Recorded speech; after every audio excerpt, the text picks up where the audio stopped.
बोल जय प्रेम से गुरु महाराज की जय।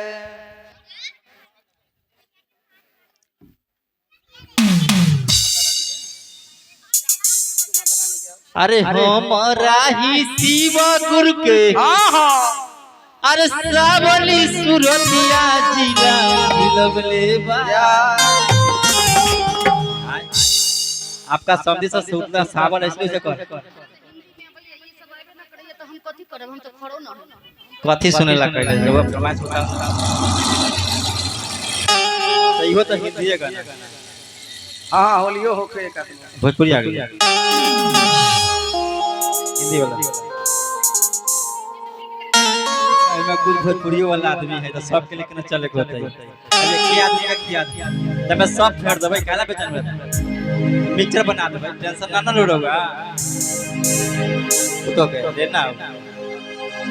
अरे हमारा ही शिवा गुरु के ना भैया सुन रहा है ना सुन रहा है। बीच बाट में मिक्सचर बना दीजिएगा हिंदी फेर दीजिएगा हमारे सब साहब का फरमाइश है। अरे हमारा ही शिवा गुरु के अरे सावली सुरतिया जिला हिलवलेवा जिला हिलवलेवा उपवाला कहैया नमो जिला हिलवले जाए जिला हिलवलेवा उपवाला कहैया नमो जिला हिलवले जाए रूपावाला कहैया नमो। हमारा ही शिवा गुरु के सावली सूरतिया जिला हिलवलेवा हमारा शिवा गुरु के सावली सूरतिया जिला हिलवले जाए रूपवाला कहैया नमोल जिला हिलवले जाए रूपावाला जिला नमोल जिला हिलवले जाए रूपावाला जिला नमोल।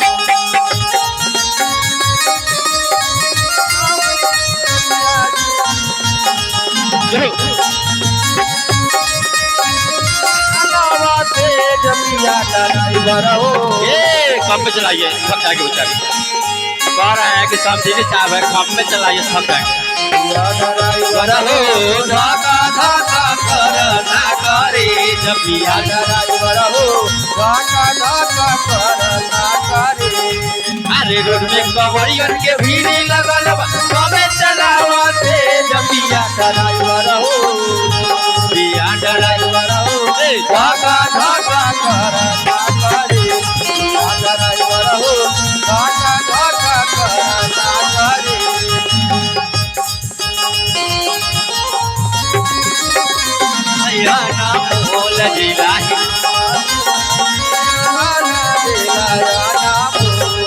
अरे हमारा ही शिवा गुरु के लमी लमी जटवा जिला हिलवलेवा हमारा ये शिवा गुरु के लामी लामी जटवा जिला हिलवले जाए हमारा ही शिवा गुरु के लमी लमी जटवा जिला हिलवलेवा हमारो ये शिवा गुरु के लामी लामी जटवा जिला हिलवले जाए जटवा से बहै गंगाधार जिला हिलवलेवा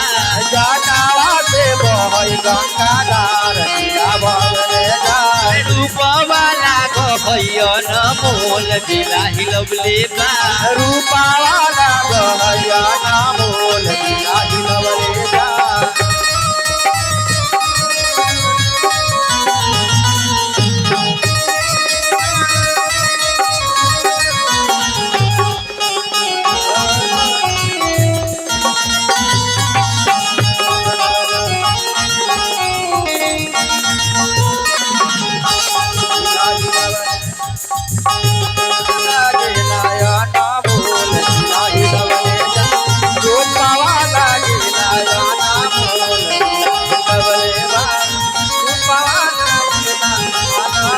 शिवा गुरु के गलवा में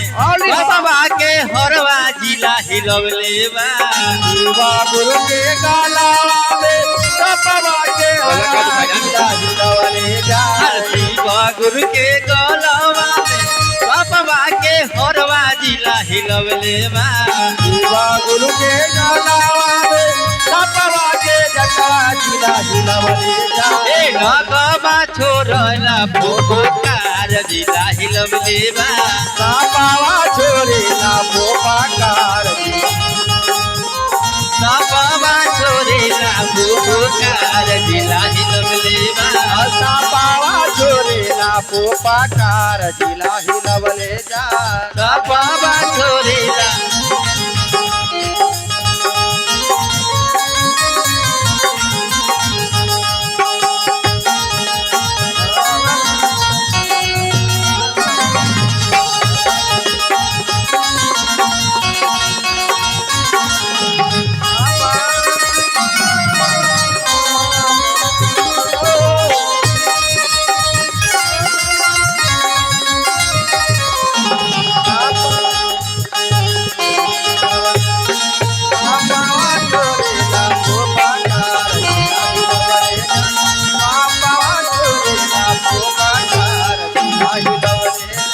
अरे पहिला में दया मांगब दूसरा में चोरचा जिला हिलवले बा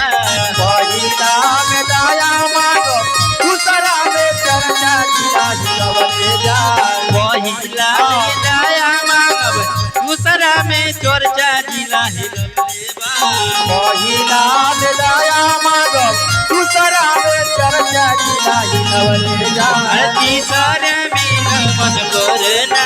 जिला हिलवले बा सीतारा वे हमारा नाम जिला हिलवले जाए तीसरा में मन करना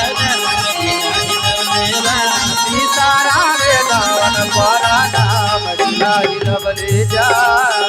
हर हर महादेव दया करियो महादेव। आइए दीदी तब तक आपको चर्चा कह दीजिए तब तक हम लोग चाय पी लेते हैं।